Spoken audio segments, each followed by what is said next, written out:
Rockeyez would like to welcome Dan Chandler of Evans Blue. Hey, man, what's up? What's going on? Not too much, man. How you doing? Very good. Just hanging out, doing some interviews, enjoying a couple of tracks off the new CD, Graveyard of Empire. All right on. That comes out April 17th. There was a little delay in the CD. It was supposed to come out December 20th. Was because of the departure of Howard Davis? Yeah, that definitely had a lot to do with it. We had to go back and track the drums again, of course, but it was a different process. I mean, usually you get the drum tracks laid down first and then build the songs around that, but we ended up having the music done first and then bringing in some drummers to come and finish the record. So it turned out exactly how we wanted, but it was definitely a little delayed. Great. In the beginning, like you, going back to your past band, SWITCHTHREE, you played like the Roxy and stuff like that. What's the vibe there these days when you played compared to, I guess, way back, when the glam days and stuff like that? Right. That's a legendary club. Yeah, that's kind of what I had in my head whenever I, thought about playing there. And when we did play there, I didn't know what it'd be like, but it has this nostalgia for sure, man. It's definitely cool to play, but I think the scene these days is definitely different. When I went out there and played, coming from St. Louis music scene, it's just never what you think it's going to be. Right. We got out there and you still need a fan base, and you still need people who just have a heart and passion for, good local music. So it's still a challenge, you're going to a whole new market, but the clubs they're awesome. It's a great memory to play them, but once you actually do it, I think you see that, it's another club. It just has a lot of cool history. Cool. Tell me a little bit about your baseball career. Okay. Well, baseball was pretty much everything for me. As long as I can remember, I was playing baseball. Dad taught me everything he knows. He was a ball player, but he was also a musician. So I guess he just kind of steered me more towards the baseball. Played it all the way out through high school, and then I went to I got my degree for computer programming at a tech school, so they didn't have a ball team. But it didn't matter because at that point I was pretty much hooked on music right out of high school. So as soon as that happened, as soon as I started writing songs, it was pretty much a done deal for me. Cool. Did you collect anything when you were younger? Collect? Yeah, I collected baseball cards. Yeah, So yeah, I got tons of those. Wow. So what was your best card?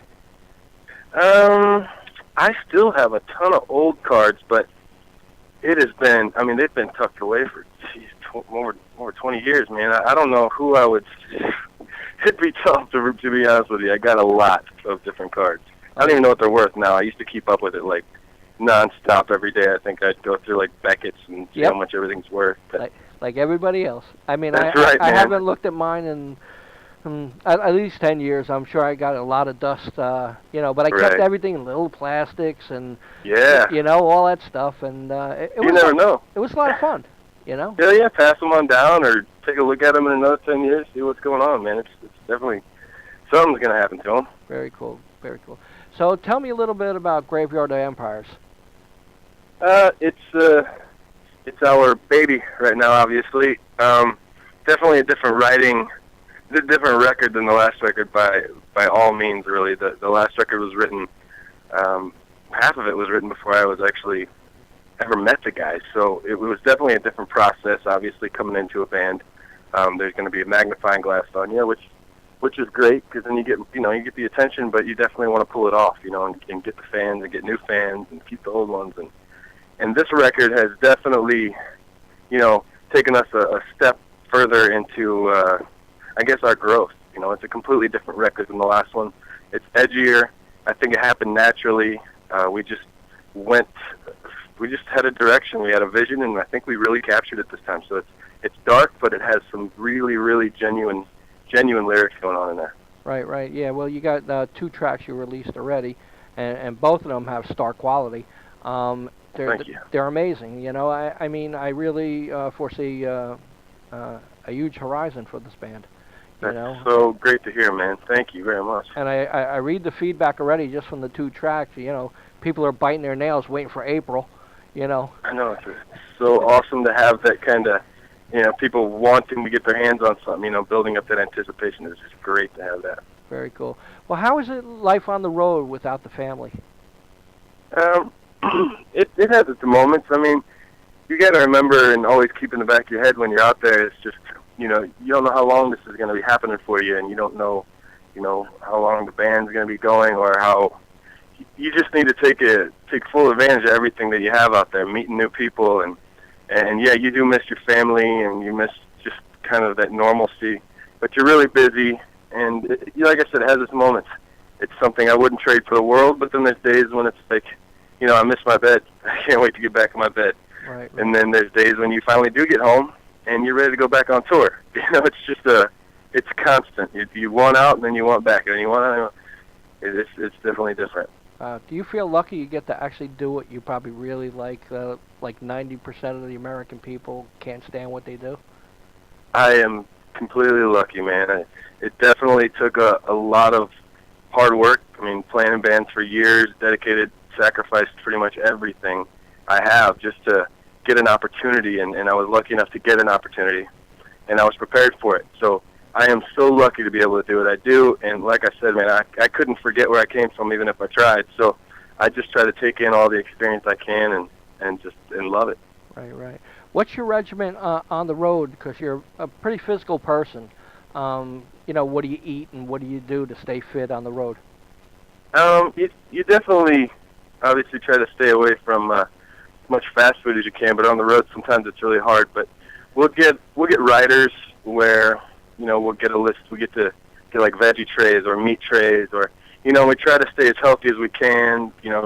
With protein, or, anything you can. But I think it's almost impossible to, be as strict as you can be at home, obviously. Right. And when you're so busy and on the go, nonstop on the road, that you have to bend and do what you got to do. But hotels have gyms a lot of times. You could do that. You can go out and run. Just pretty much the diet thing is where I try to be as strict as I can, because you're playing every night, so you're burning a ton of calories, and you want to stay healthy. So, if you eat right, I think that's going to be a huge part of, successfully trying to stay in shape. So I try my best, but it gets tough out there. Cool. I heard you got some new tattoos? I did. I just got back from Oregon. The guys at Area 51 Tattoo. Killer guys. I'm so glad I went there. I made some really good friends, man. But, yeah, I got a sugar skull of my mom when she was 20 on my left forearm. Right. And then I got like a whole universe theme on my right forearm, like a half sleeve. And I had both guys, Josh and Chris, both tattooing me at the same time for 8 hours straight. It was probably one of the most painful things I had ever done, but I'd do it 100 times over. The artwork is just incredible. Wow. So what do you see the future coming for Evans Blue? I see an awesome future, man. I think this is just the launching pad right now. I mean, obviously we've had obstacles like every band does, but right now I feel really solid. I feel like we got our feet on the ground. We've got this very solid foundation. We've got a record that we are, super proud of.